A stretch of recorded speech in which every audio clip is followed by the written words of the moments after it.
Hello everyone and welcome to Drum Days TV. I'm here with Carl, the legendary drummer. So we're here to discuss everything about drums, snares, geeky drum stuff, and just to get everyone loving drums again, because this country we need to be up with drums and stop buying guitars, stop buying basses, get a drum kit. I like it, mate. Yeah, I like it. Anyway, it's great. Thanks very much for inviting me to Drum Day TV. It's a privilege, and I hope we can have a chat with a lot of these people today, all around the world, and talk about drumming and talk about all these beautiful drums that we've got and we've seen today. And me and Sharon have had a fantastic time just looking around this beautiful place. So yeah, we'll get your comments through, and let's do some chatting for the next hour and have a bit of fun. So first thing on the list of... I think your volume's off there, isn't it? I've turned it off. Oh, did you? Yeah. So you're I'm telling him already. Yeah. So when did you start drumming? What was your thing? Well, I started drumming at 3 years old. I had biscuit tins. Okay, in my era, because I'm an old man, we had biscuit tins. Yeah, we didn't have like drum kits, and in them days we had biscuit tins. So yeah, so for Christmas I just couldn't wait for everyone to eat as many biscuits, so I could have the empty tins. So I'd put them around on the floor, and listen to a lot of music back in obviously '67 when I was born, and that coming into the '70s. I enjoyed just listening to the radio and drumming along, to the biscuit tins until I was about 5, until I had my first drum kit, So yeah, that's cool. That's cool. It's best thing starting young. It is. Yeah. So, Eternal Core Studios in Rod on the line. Hiya, Rod. How you doing? Hello. Great to meet you with the main man and me at Drum TV. So why did you want to drum? What was your thing? It's I don't know. I think it was something that I do think that you are born with a gift. You know what I mean? You are, but it's whether you can find that gift. And I say that to all my students, at Rockstar Drumming, that we've been running now for 15 years. So I think it was mainly I love being the star. If you get what I mean, you know what I mean? It was I used to watch the television quite a bit and and look at the drummers and see. Like, wow, I want to be, I want to be there. Until, like I was saying, when I was about 5 or 6, my dad we used to go to the working men's club in Coventry, where I come from, originally from Coventry, and we used to go up to the Lime Tree Social Club, and there used to be a band there, and I definitely will have to get in contact with these guys, but people might know who they were, but they were called Brian and David. I'll never forget it, right? And Brian was the piano player, and David was the drummer. Okay, and they used to play with all the acts, and I used to be at the top of the stage because obviously my head was like that, looking and going, "Wow, this is so cool." I didn't really bother with who was singing, but I loved the idea. And Brian and David was like my idols at the time at that young age, until my dad put me on the stage and said, "Look, you're going to meet the drummer." And I stood there crying my eyes out, because I was quite frightened. It looked great until that time, So yeah, it was cool. So after you started drumming, what was your first real kit you got? Yeah, I probably I was quite lucky in that our first kit was a Premier drum kit, and that was donated to me. That was just moving ahead a little bit. When I started in with the pipe band, and our leading drummer at the time, Ian Moore, had a Premier Olympic kit, and I was, by that time I was getting into my teens, and I wanted to my idols was Cozy Powell and Buddy Rich, so he lent me the drum kit, which I had for about a year. And one thing that people don't know is that I've never had a drum lesson in my life, never had a kit drumming lesson ever. So I listened to records, and I was mad into Rainbow. Big, from the 70s upwards, then I was into Rainbow and seeing a lot of live bands, bands like the rock bands. So we would go to concert, went to see Motorhead, YNT. There were great rock bands. Obviously, I was a Maiden fan massive Maiden fan, and I was quite lucky that was the concept. So I used the Premier kit quite a long time until mid in my teens, where I played Pearl kit, but I also had a fantastic drum kit made for me for children in need. Yeah.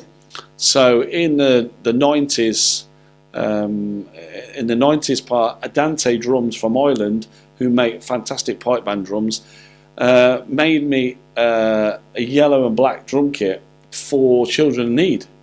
So Sam Hodgen, he's passed away, fantastic guy. He made me literally, I would say, the first custom drum kit, which Andante never ever did, because and that was one of my pure, which is I haven't got that drum kit now, but that was probably one of my main things. And one of the other things most people wonder, how did you get your first gear endorsement that someone was willing to say, yeah, Carl, we'll give you that piece of gear, and why? Yeah. I think sometimes from that, probably my first endorsement from both sides, because obviously I've come from, I've come from a military background quite heavily, from the ages of 7, and I would literally say my first endorsement was from Adante Drums, because Sam Hodgen was so, it was really inspirational to me, and I went to Ireland and went to the factory. Even though I worked at Premier and stuff like that, which I did a couple of years at Premier, which I thoroughly enjoyed. Steve Jordan was a fantastic guy for me. Roger Horrobin was fantastic. But in that way of endorsement, Adante were the first company ever to endorse me in that way, for free drums and stuff like that. So in the drumming wise, I've got to take my hat off to Adante, because they were fantastic for that. Did you think after getting your first endorsement, you knew you become a rock star? You want to now make this a job? Well, I like that. Yeah, of course you can. You've got quite a few people online watching. Yeah. And they can't get no volume. Ah, is my phone? Well, I've just turned the ring up. Yeah. I don't know whether that's any different. Okay. I'm really sorry. No, that's fine. Okay, we'll get that. Ah, right. Okay. Can they hear me now? I don't know. If you can just ask the question. Yeah, could you want to ask that question again? Just to let me know. So how did you know that you were going to become a rock star? Yeah. After getting your first piece of gear, what was the light bulb moment? Yeah, that was, I never say that I'm a rock star. I never ever would say. I'm an international drummer who likes playing all genres. You know what I mean? For me, it's about working with musicians like yourself, like what we did with the Drum Day. Yeah. It's like playing with a lot of bands. I did a lot of bands with the bands in the area in Coventry. I was lucky to play with rock stars, if you call them stars. And that, in my eyes, was like Linville Golding from the Specials that I played with. I played percussion that time. In his band called After Tonight, and it was great like that. I love playing congas and percussion, and that was that was quite cool. And then I just played with quite a few local bands, and then I did a lot of studio stuff at Horizon Studios in Coventry, which is no longer there now, which is a shame. I spent from 18 onwards living in the studio. Yeah. I literally was living in the studio. You probably did it yourself. And, so I hanged around with a lot of people, but I was very much influenced by bass players and guitar players and singers. And obviously I started doing singing myself. And so, it's, I look at it as, you look at it in a way of helping other people with their music. You know what I mean? And I think that's the cool thing about music in general, and in drumming in general. It's like what we do as a community. Everybody who plays drums, whether you've just got your first drum kit today, or you've got a pair of my sticks, which is signatures, which obviously this young man will get a pair of today. You know what I mean? It's we're all a part of a community, and I feel that somebody needs to put their foot onto the throat of drumming. And for me, obviously, with all the career of being the fastest drummer in the world in the Guinness Book of Records, and doing some singing and doing bits and bobs like that. And I remember going in rhythm. You're probably too young, but I was in rhythm back in '92, and I did put a comment on there that I wanted to see more rock stars get out of their houses and start coming out and meeting people and teaching people. And it was a big comment, and from that comment, I ended up then obviously, playing with Don Famara and Terry Bozzio and stuff. So I'm still like that. I'm down to work. I have a lot of fun on social media. I have fun, and you know that. You know what I mean. So I don't take my life very seriously, because it's about me and people like yourself who do a fantastic job. You're an amazing guy to put drumming out to everybody. And that's where rockstar drumming comes, and that's where the career came, really, in that way. So after getting your signature stuff and getting your pro gear, how did you come about getting this? You like this? No, just to show off. You haven't played on this yet. No, but how did you get to? Yeah, that's the. I mean, this obviously this is my baby. She will always be my 101 baby, and mainly for that. I mean, I can totally understand where you're coming from for young drummers. Yeah. It's not easy getting endorsements. And we're finding it harder and harder and harder now. And I think it's down to, I was with Tony McAnally. I call him Tony McAnally. It's Tony McNally from Tone Alley, and I contacted him and said, look, great product. I love your product.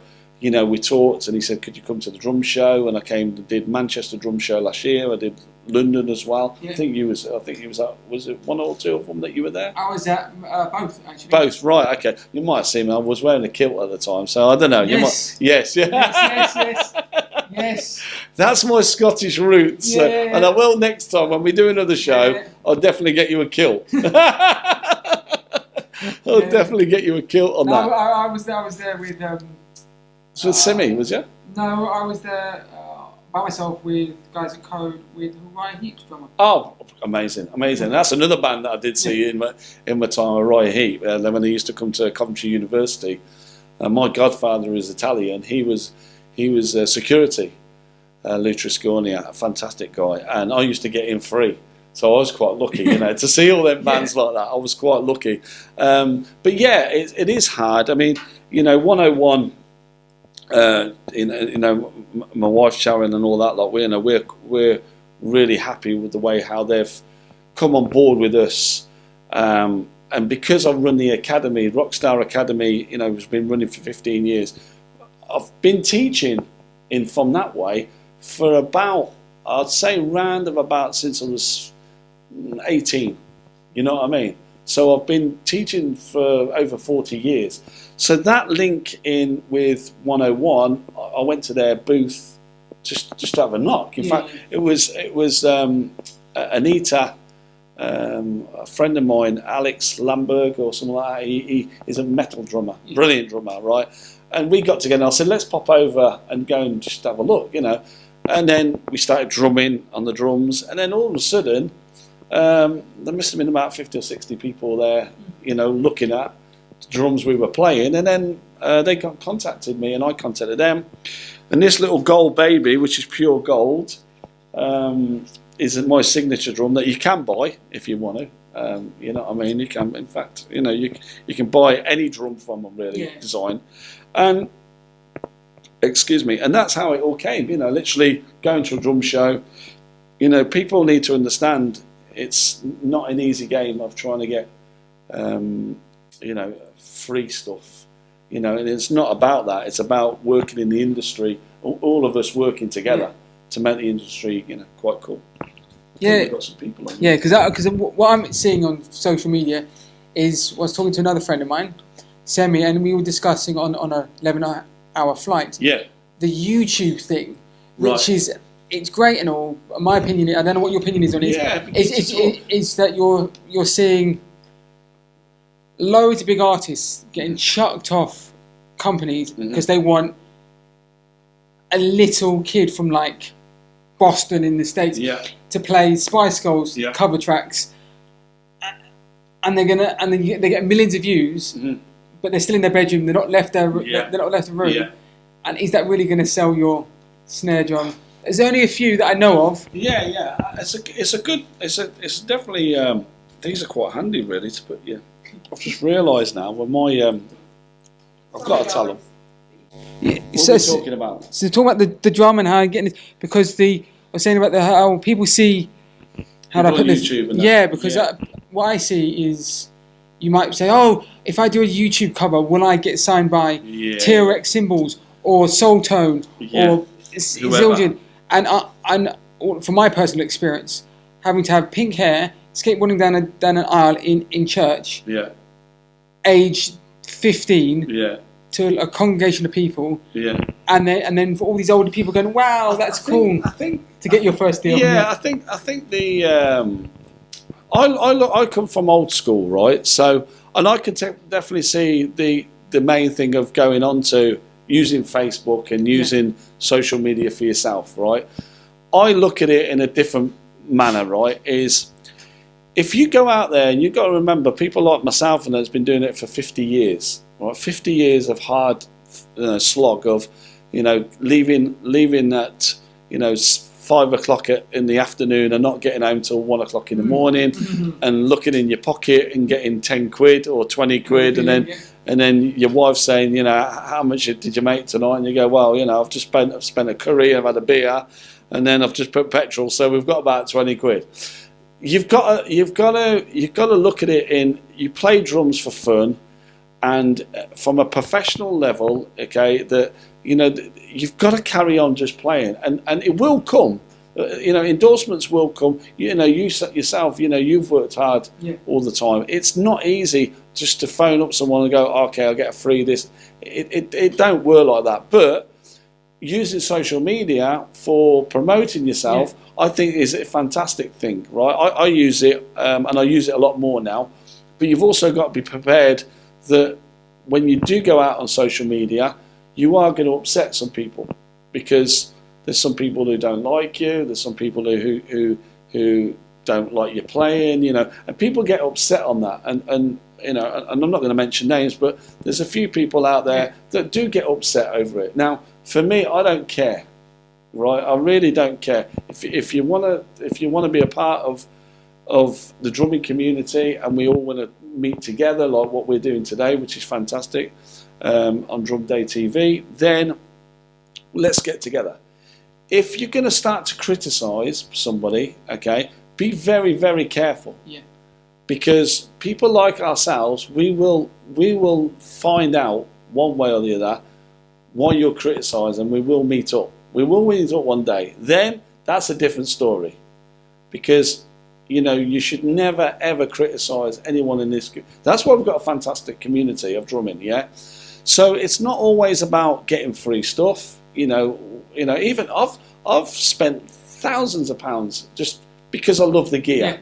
And I was fortunate to be with Zildjian, and I don't run around quite a lot looking for stuff, but you use social media for your own benefit for yourself, and that's what I do. But I put on social media every day. If you're playing drums, other drummers that we know in the community, I watch them and just rob ideas. Yeah, that's what I mainly do. When I was with Don Famaro, the clinic that we did in November, I just robbed loads of ideas and put it into mine. That's what drumming's all about. If deals come up, fantastic. If they don't, I haven't come on board just to get deals. I've come here to play, and everything else comes together. If that helps you. That help. And for everyone out there who's never heard the drum, let's give it a. Should we give it a little go? Give it a little go in here, right? Yeah. And I'm not warmed up. Okay, that's one thing. I'm not warmed up. So you've got to remember that. Okay, that when I do a warm up, I usually take about an hour and a half warming up, right? So, and always take your watch off. Remember that. That's another thing, okay? So This is the sound of this drum. Now it's a three-way mechanism, okay, by DW. So I've got a throw off. That's the first one. Number 2. Second one, which I quite like on that, yeah. Can you hear that? And then the third one.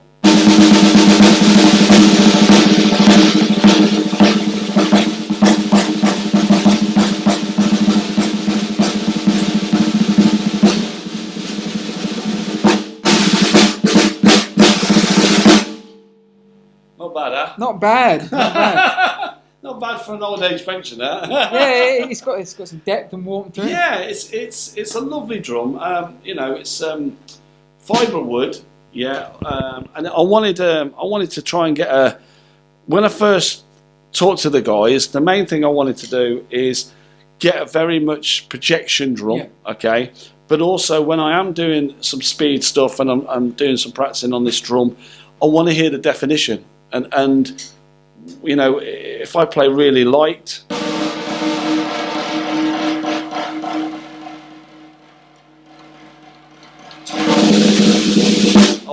really want that punch. You know what I mean? And because that design, because it's my signature drum, that's the main thing that I wanted to do.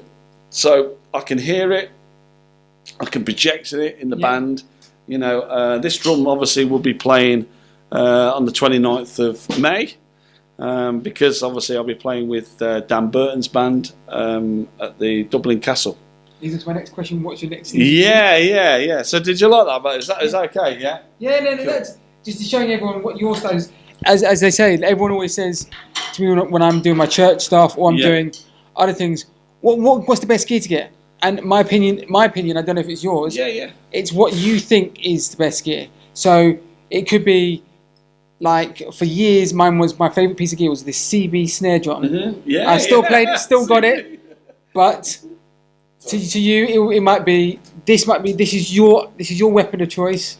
Yeah. To me, mine's Willowcraft and Soul Tone. Those are the two things I will. If you give me another drum, I'll happily go. Yeah. No. Mm-hmm. But those are my weapons, and so. Yeah, I mean, I always say to my drummers from the academy. I usually say to them, you know, there's a stage in every drummer's career, like yourself as well. You know, you go to a stage where, you know, you play anything. And like I've always said, you know, I could play any drum. It doesn't matter what drum. It doesn't matter what drum kit. I'll just play because that's me. But that's my projection, yeah? When you get to a stage when you get a little bit older, you know, and you want to start to play more live stuff and that, I think the first thing for me is get yourself a snare drum that you really enjoy. Yeah. That's why. I mean, there's some beautiful drums here today. I mean, you know, I'll take my hat off to you. You've got some beautiful drums, and they all do different jobs in all different genres of music. So for me, I needed a drum that is going to help me project, going to project me as a drummer, and so at the end of the day, you know, that's what I would say to her. You know, everyone has to. I've used the CB snare drum like you know, I can still make a great sound out of a snare drum. But mainly what I would like to suggest is when you do get to a level, you know, look around, enjoy, come to the fairs like what me and you do, and just check out, there's millions of drum companies out there, you know, that make fantastic gear. So, you know, so go and pick out something that you want. But I like the idea of this company that I work with 101 Drums, is somebody like yourself or like me, we can design a completely new drum. Yeah, and I like that. You know, I like that for 101. I like the situation that me and you could go to the same company, but your drum's going to sound completely different from what I am, and then we've got to play. You know, so that's what I would suggest is always go for a good snare drum. Pick out something that you like, and then develop onto the drum kit. For me, snare drums first, then a drum kit. You know, that's how I look at it. It's good to know. And before we go, is there any questions or anything? No. I don't think people can hear you. No, I think we have something on that. Something on that. Do people watching? Yeah. So, is there any tips for anyone who's they bought their first kit, say from a shop? Then they've gone to the next level of they've they've moved up to the Pearls, the Mapexes, or now the SJCs with the starter kit, and they want to go 101s. Yeah, they want to go. They want to go to the next level. What would you say is the next piece of advice? Would you say go out and buy your first favourite cymbal, or try them all out, or things like that? That's a good point. I mean, the main thing is when we go into cymbals, to me, after the snare drum, go and get yourself. That's fine. We always get that technique. And Sharon's doing a fantastic job, so we've got to thank Sharon today as well. Thank you, Mrs. Williams there.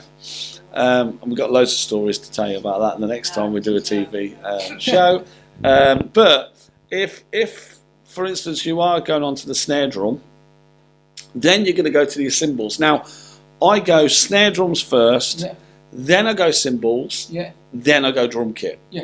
So cymbals, I mean, like you've been telling me with a soul tone, and obviously then there's impression cymbals, and there's zildjian cymbals, and there's pace cymbals, and there's millions of different cymbals.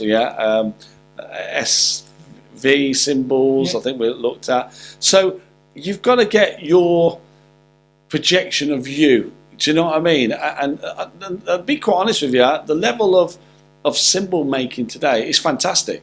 It's absolutely amazing. So same again, I could get basic package cymbals.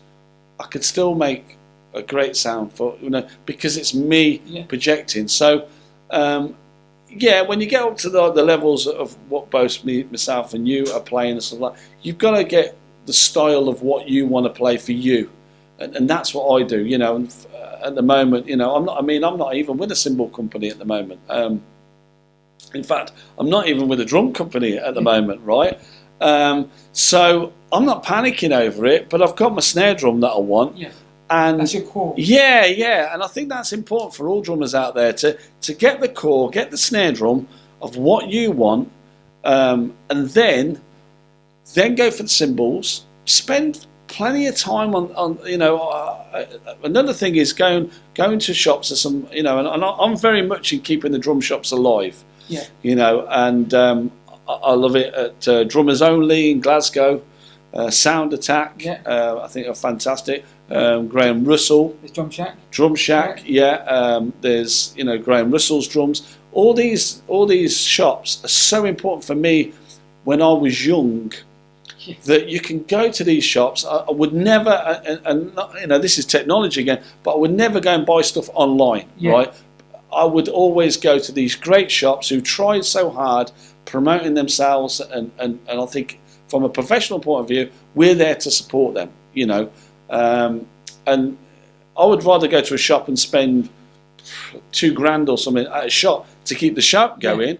But that's another point to try and make, is try and support the shops, and snare drum, cymbals, drums. Then for me, that's how I've always done it. It's quite weird, but that's good to know, because as I can vouch, it took me 10 years to find my perfect cymbal. And I just found it this year. So it takes time, but I mean, it's like I was saying before. I had a great. I was with Zildjian for when I was younger, and they were fantastic for me, but now I want to change something a little bit more different. Playing with Dan Burton, I need, a fresher sound, so I can take my time on this. I'm not going to rush into something that don't fit the music, and I think that's the key. That's me the key. But everything else is for you as a drummer. That's good for the younger generation to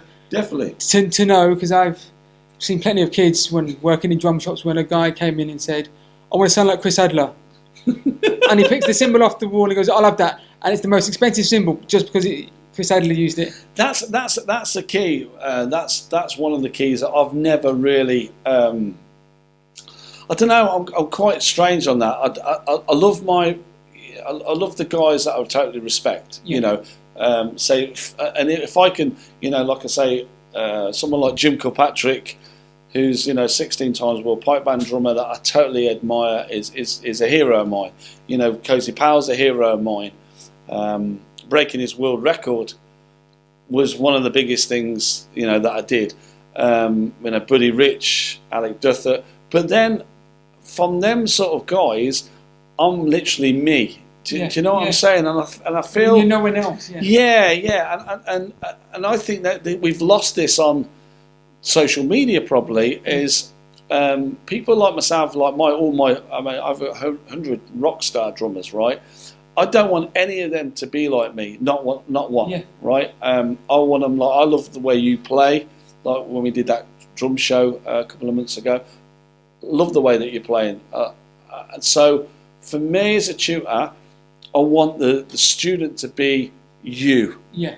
And that's very, very hard. And you don't get that until you're probably coming into your 30s, to be quite honest with you. I think you can try ideas, but I always say to my students, be you. Play like you, enjoy drumming, and have fun. That's the biggest thing we talk about is having fun. Yeah, you're the second person I've heard say that, because the Mike Johnston thing is... Mm-hmm.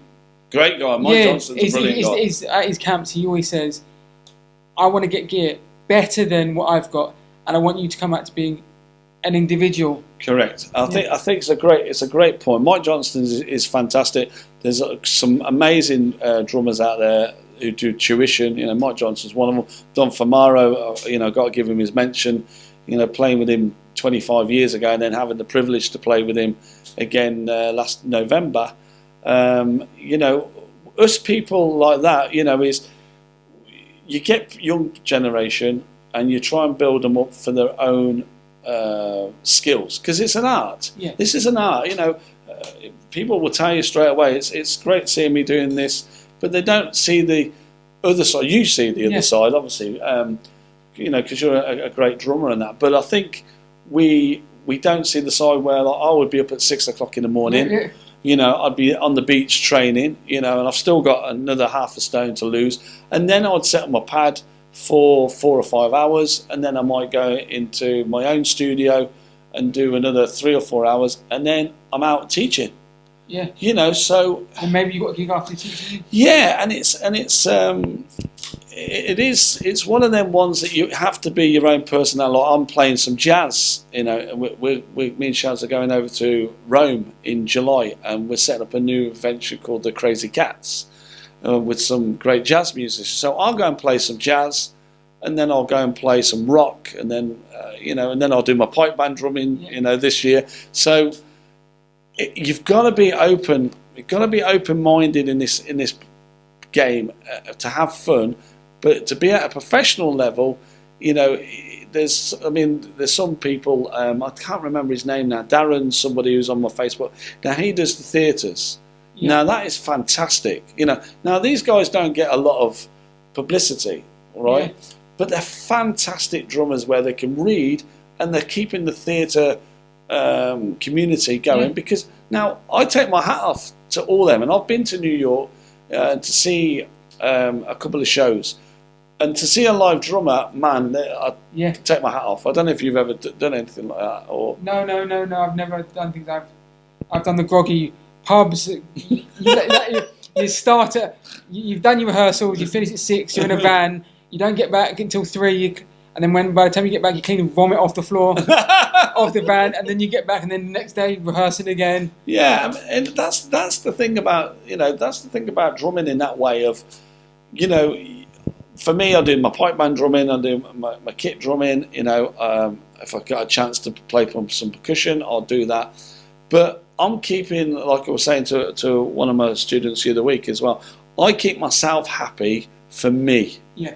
I look after me as the drummer, right? Me of, can I get better?